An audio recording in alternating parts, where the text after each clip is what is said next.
How's it going, ladies and gentlemen? Welcome to Catching Cars. My name is Isaiah, and these right here are the keys to our test vehicle today, which is a Mercedes-Benz CLS 550. Now, I'm not exactly sure what model year this is. I'll have to double check that with PMA, Patriot Military Automobiles. Thanks to you guys for this vehicle today.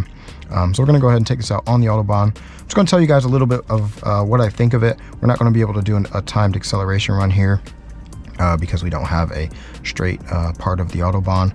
But either way, we're just gonna go ahead, do a little POV drive, and then I'm gonna tell you guys what I think of it. Before we get going, be sure to subscribe to Catching Cars. And since we're on the Autobahn, let's just go ahead and get going. Of course, the fuel is low. That's what happens when you have a V8 engine. I'm just gonna take you guys along this little drive real quick, and then I'll come back and tell you guys my impressions.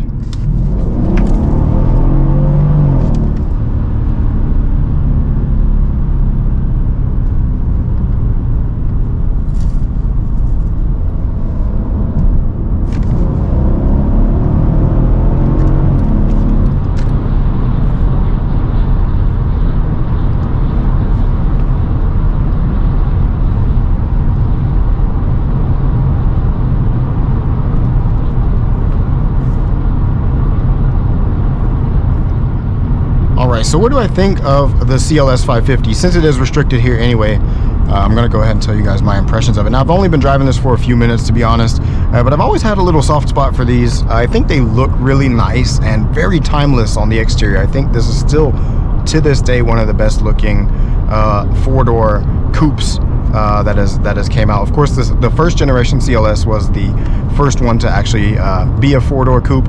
Now this is the second generation. Now they also have a third generation, and they have the AMG GT, and then of course all the other brands have some kind of four-door coupe as well. I think this is still one of the best ones today, and I actually think this generation looks better than the new model. And this, with the 550 engine, I believe you can only get the 550 in the United States and maybe in China.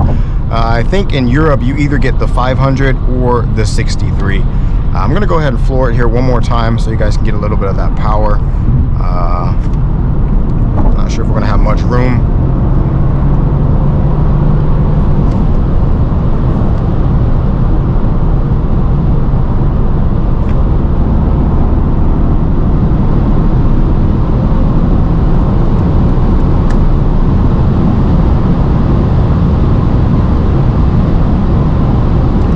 So this is the US spec version, and it is limited to 134, 135 miles per hour.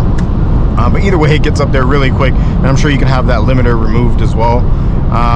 And overall, like I said, I had a sweet spot for these, and of course it feels a bit dated now. Like I said, these have been around since about 2012, and then they got a facelift, so this is definitely the facelifted model, but even still, the design has been around since 2012, so it's pretty dated. Material quality is decent, not great to be honest, but it is okay. You have a lot of leather everywhere pretty much. I did get a little bit of a rattle from here somewhere earlier, but overall material quality is decent. Like I said, it does feel very dated, but it's a really nice looking vehicle overall still, and it still feels like quality, especially with this V8 engine.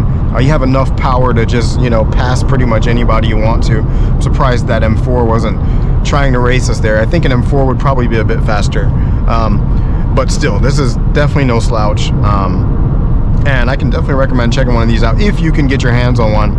I'm sure you can get this right up to like 25 miles per gallon, somewhere along those lines, if you drive it slow. And this is a comfortable cruiser as well, so you don't have to drive it fast all the time. You can just put it in comfort mode, you know, and just cruise along, and it feels like every other Mercedes, like an E-Class or a regular CLS, which basically this is. So this is a nice stepping stone between a CLS 350 and the full version, the full-blown AMG 63. So overall, I could definitely recommend this. It's definitely fast, definitely a lot of fun. The interior is a bit dated, but I think on the outside it still looks very elegant. And I've had quite a lot of people look at me as well when I was driving this around. So overall, a nice vehicle, and that'll be it for today, guys. Be sure to catch me in the next video, and I'll see you guys then.